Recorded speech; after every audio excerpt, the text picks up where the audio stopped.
Oke, teman-teman, jadi today gue mau ke Jogja, gue mau servis mobil, plus ketemu Mas Yulen, ya.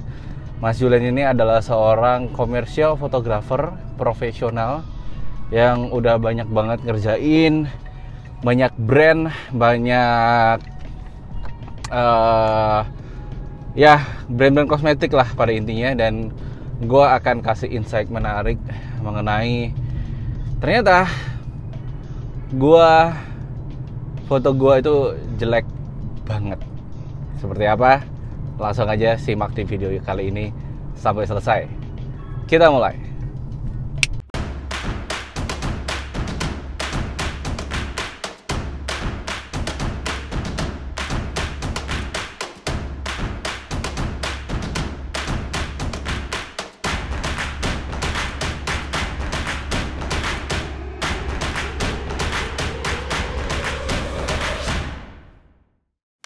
Oke, halo semuanya, balik lagi ke channel gue di Resi Pradata.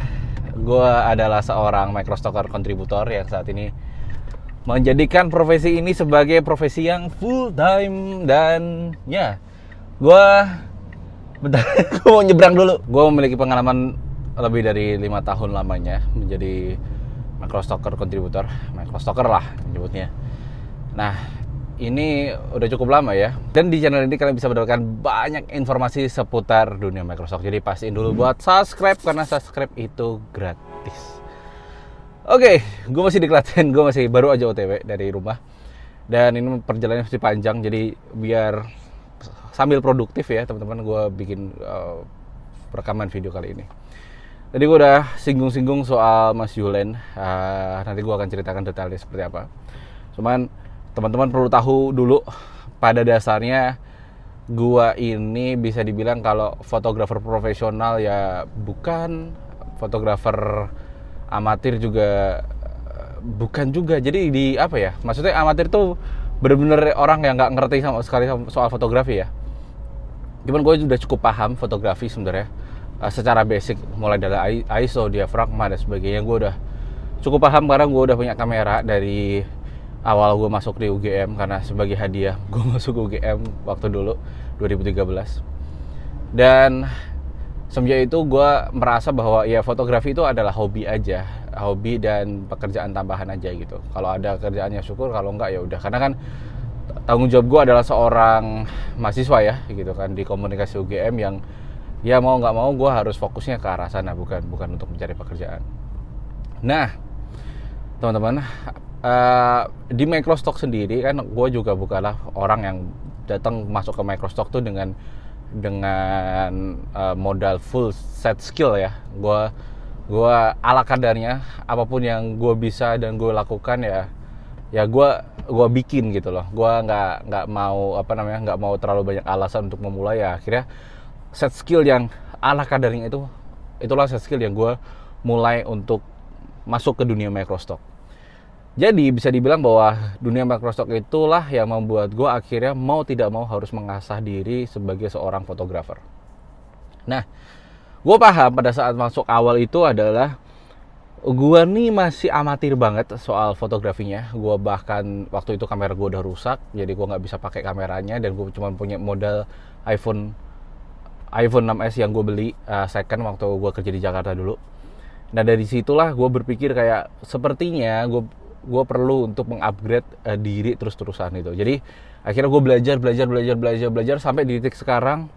Di tahap pertama gue belajar soal fotografi konsep dulu, mengenai stock foto itu seperti apa dan sebagainya.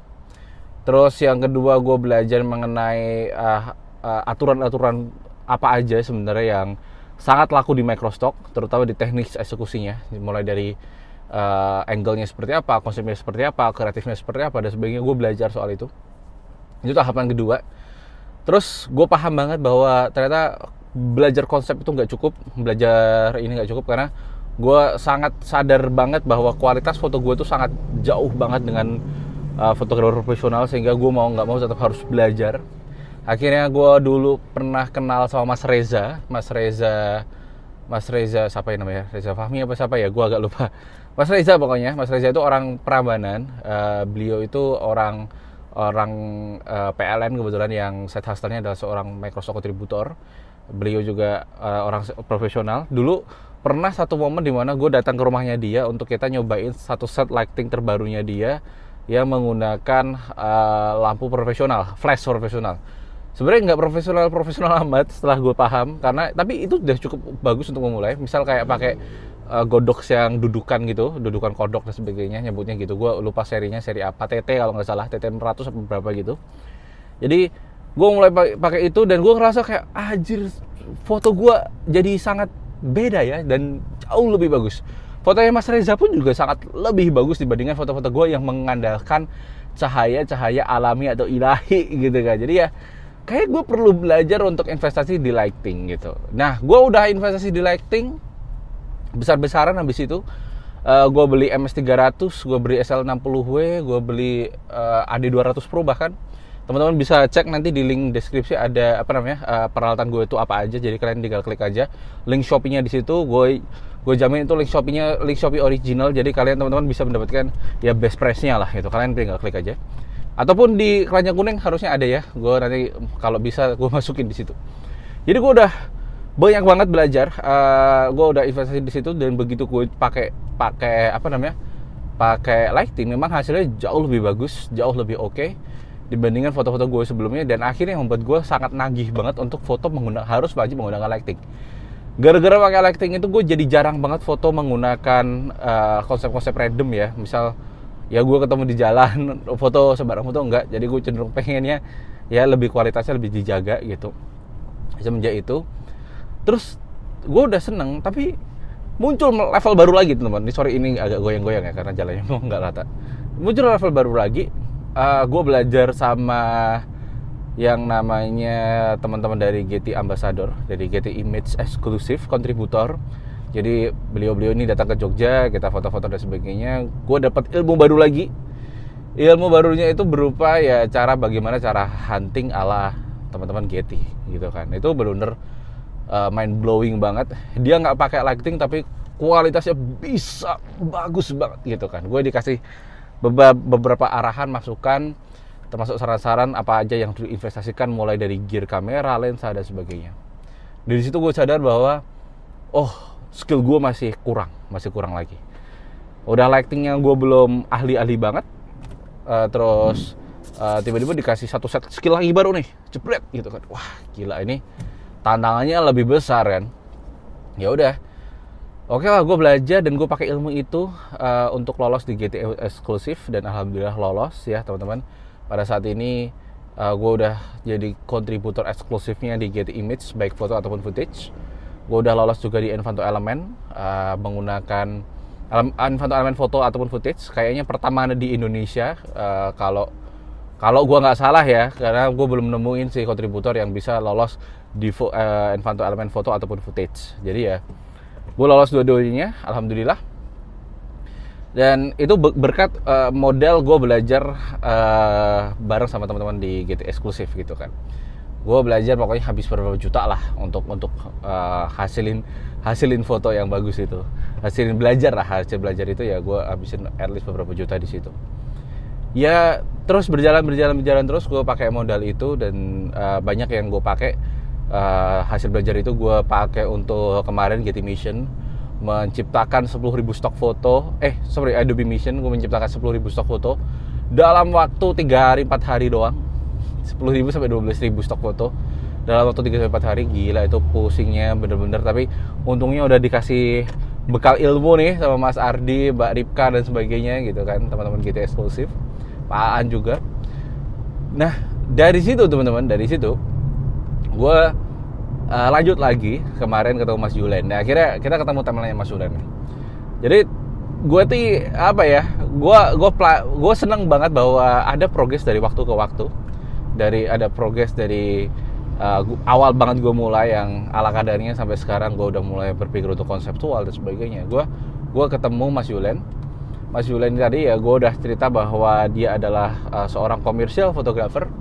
Dan ada cerita menarik di belakangnya, yang ternyata Mas Julen ini adalah kakak sepupunya pacarnya adik ipar gue. Jadi adik ipar gue, adiknya Mary itu punya pacar. Nah itu sepupunya itu adalah Mas Julen, jadi deket ternyata. Kalau jadi nikah ya jadi saudara jauh gitu. Gua sama Mas Yulen jadi saudara jauh gitu kayaknya. Jadi ya dari situ gue belajar. Kemarin kita sebenarnya gue flashback sebentar. Jadi gue tuh ketemu Mas Yulen tuh pada saat kelasnya di Lemlet ya. Jadi kan gue kemarin bikin sharing kelas lah bareng sama Lemlet Klaten, Mas Bobby. Thank you Mas Bobby udah support. Jadi gue bikin kelas bareng kolaborasi sama Lemlet dan Mas Bobby selaku pemiliknya. Jadi gue bikin kelas di situ. Gue ketemu Mas Yulen. Mas Yulen ini mencari tahu cara untuk bagaimana cara gue untuk berjualan stok foto. Dan setelah kita kenalan, ngobrol di akhir sesi. Nah ini yang paling gue suka. Gue tuh paling suka kalau ada orang yang memang ngobrol di akhir sesi cukup panjang sehingga rasanya lebih intimate, jadi lebih terkoneksi. Dan akhirnya gue ditunjukin portofolio Mas Yulen dan gue ngelihat kayak gila, ini foto profesional banget sih. Kayaknya ini jauh banget dibandingin gue gitu kan. Ya udahlah, gue nawarin itu sama Mas Yulen awalnya. Mas Yulen boleh nggak kita barter value? Mas Yulen bisa tanya apa aja, nanti tak kasih beberapa tips and trick yang belum pernah di share tentang bagaimana cara lolos gitu image eksklusif, tentang bagaimana cara lolos di Envato Element dan sebagainya. Itu gue akan share ke Mas Yulen karena Mas Yulen juga lagi ada permasalahan di Adobe. Dan akhirnya gue sama Mas Yulen bertukar ilmu. Jadi dan gue mendapatkan dari Mas Yulen itu adalah Mas ajarin cara untuk setting lighting sebagus ini dan cara foto sebagus ini di kelasnya Mas Yulen gitu kan. Karena gue paham banget kualitas foto gue tuh sangat bumi dan langit dibandingin dengan Mas Yulen gitu kan. Terus akhirnya kita menentukan waktu dan jadwal. Pada saat itu gue ke studio Amigos namanya di Jogja. Jadi di studio tersebut gue belajar. Gue bilang sama Mas Yulen kita barternya gini aja. Gue bayarin semua studionya, sewa studionya maksudnya, karena itu bukan studio Mas Yulen. Jadi gue bayarin semua studionya. Terus nanti diajarin aja Mas fotonya seperti apa, nanti hasilnya kita coba bareng-bareng. Terus juga ditambahin bahwa nanti ya tanya-tanya aja Mas soal permasalahan microstocknya gitu. Jadi oke, deal. Dan akhirnya kita ketemu. Gue ngajakin Faiz ya, gue satu itu gue ajakin untuk ikut karena gue kan hunting selalu sama Faiz ya gitu. Jadi ya sayang kalau ilmunya cuman gue telan sendiri doang gitu kan. Jadi gue bertiga, gue Faiz sama Mary ke studio Mas Yulen, studio Amigos bareng Mas Yulen, dan kita foto-foto di situ dan hasilnya luar biasa cakepnya. Gila, gue ngerasa begitu gue foto sama Mas Yulen tuh kayak kok gue jelek banget foto gue gitu kan. Gue baru notice beberapa hal dan memang memang ada banyak ruang untuk gue untuk terus berkembang ke depannya gitu. Karena kalau nggak gitu ya gue akan stuck di situ-situ aja. Gue nggak bisa bersaing dengan kontributor luar yang levelnya kayak Dean Drobot, Kraken Image, terus Juri Akurs, Jacob Lan gitu. Gue nggak akan bisa bersaing sama mereka kalau gue masih stuck di level fotografi yang saat ini ada gitu. Jadi gue sadar gue tuh bukan fotografer profesional. Gue tuh jelek banget karyanya dibandingin orang lain. Jadi ya, mau gak mau gue harus belajar. Dan ketemu Mas Yulen kemarin benar-benar membukakan mata gue. Gue banyak banget belajar mengenai bagaimana cara shoot model dan sebagainya. Ya gitu, akhirnya kayak wah, menarik sih ini untuk gue ulik lagi dan sebagainya. Dan memang secara gap experience, tools, gear itu memang gue harus akui jauh banget. Sekedar informasi juga, Mas Yulen tuh udah pakai Lumix S5 atau S apa lah, full frame, yang Lumix full frame ya, bukan yang GH, yang S5 kalau nggak salah. Jadi Mas Yulen tuh udah levelnya udah full frame. Terus lensanya aja itu harganya 30-an juta juga. Itu yang lensa 70-200 kerjasama sama Leica. Bayangin aja itu satu gear pentungan doang gitu. Itu harganya Berapa, kayaknya 50 juta lebih ada sih, tebak-tebakan gue ya, 40-50 juta lah paling enggak, itu ada harganya. Kayak gila nih orang, cakep banget. Gue nggak heran karena hasilnya bagus. Terus gue juga lihat-lihat lightingnya yang dipakai oleh studio itu juga lightingnya bukan lighting sembarangan gitu, softboxnya juga bukan softbox sembarangan. Jadi kayak oke, gue masih jauh ya levelnya ternyata dibandingin teman-teman yang masuk di komersial yang memang fotonya khusus untuk iklan, untuk ini sebagainya. Padahal kalau kita pahami bahwa saat microstock itu kan ujung-ujung juga buat iklan ya. Dan kalau kita nggak bisa bersaing kualitas ya, nanti lama-lama stok-stok kita akan digantikan oleh kontributor-kontributor baru yang terus mau belajar dan mau investasi gitu loh.